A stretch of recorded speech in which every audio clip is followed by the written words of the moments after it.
Today is my Abuelo's birthday, who passed away 10 years ago in 2012. He's one of the biggest influences on my life. He helped instill so much different senses of identity throughout the years, none more important than our mutual love for the beautiful game.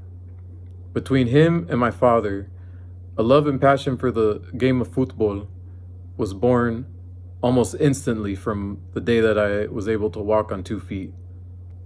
Me and my sister were the only 2 grandchildren that got to grow up in Albuquerque with my abuelos, but my sister was already in her teenage years, so I was the only child that got to spend time with my abuelo like that. And because of that, we created a very strong bond revolving around the game of soccer. We would dream together about me playing at the highest levels. He would often talk about how he wanted to watch me play at a stadium during his 100th birthday during a professional soccer match of mine. Today, he would be 100 years old.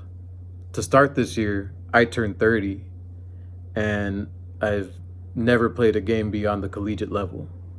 Because of the proximity of growing up with my abuelo, the blessing of spending so much time with him would become a curse during my early teens, when his dementia would start to take a hold of his personality, and we would watch this process on a daily basis.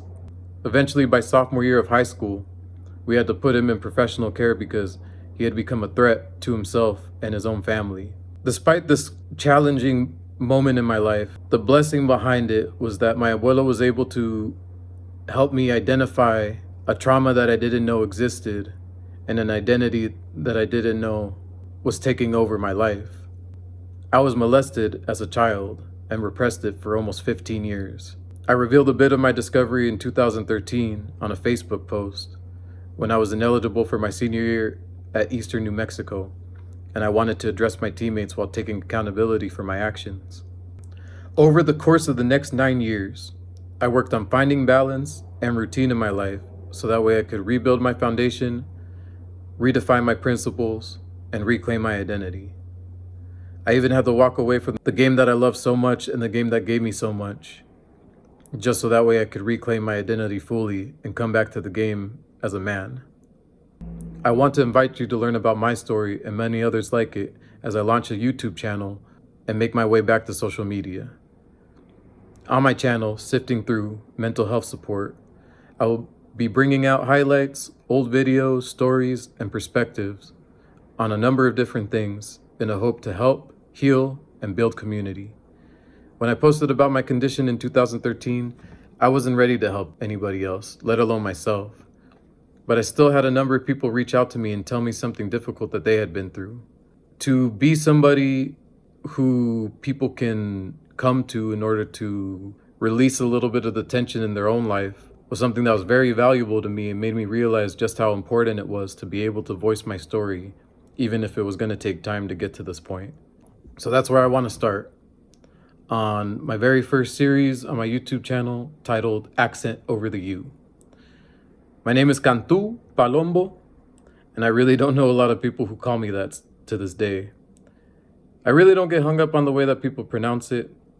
Cantu, Cantu, Cantu, Cantu. It's all kind of the same to me. But bringing back the accent is a gesture of just how much I've had to work through to be able to bring my full identity with me to where I am today. I look at everyone I grew up with as I catch up on social media and watch as people start families, establish families, start careers, establish careers, change careers, and I just can't help but be proud of every single one of you. I recognize all the hard work that every one of you has put in. I recognize just how much time and effort it takes to be able to achieve the successes that so many of you have achieved.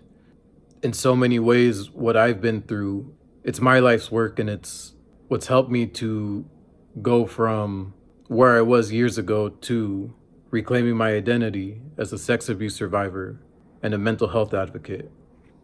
And I think it's about time that I spoke out on it. It's about time that I start connecting my love and passion for soccer, art, music, storytelling, and mental health, and start putting myself out there again. My abuelo up above might not be watching me at a stadium today, but I can't help but feel that he still would be very proud of me watching what I'm doing today. Thank you for watching and listening.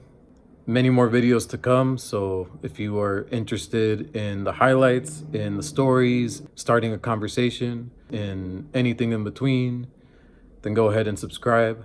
If that's something that you're not into, then keep treating me like you always have. From my perspective, above all else, balance, respect, energy, progress. One love, one family, one community. Cantu. Out.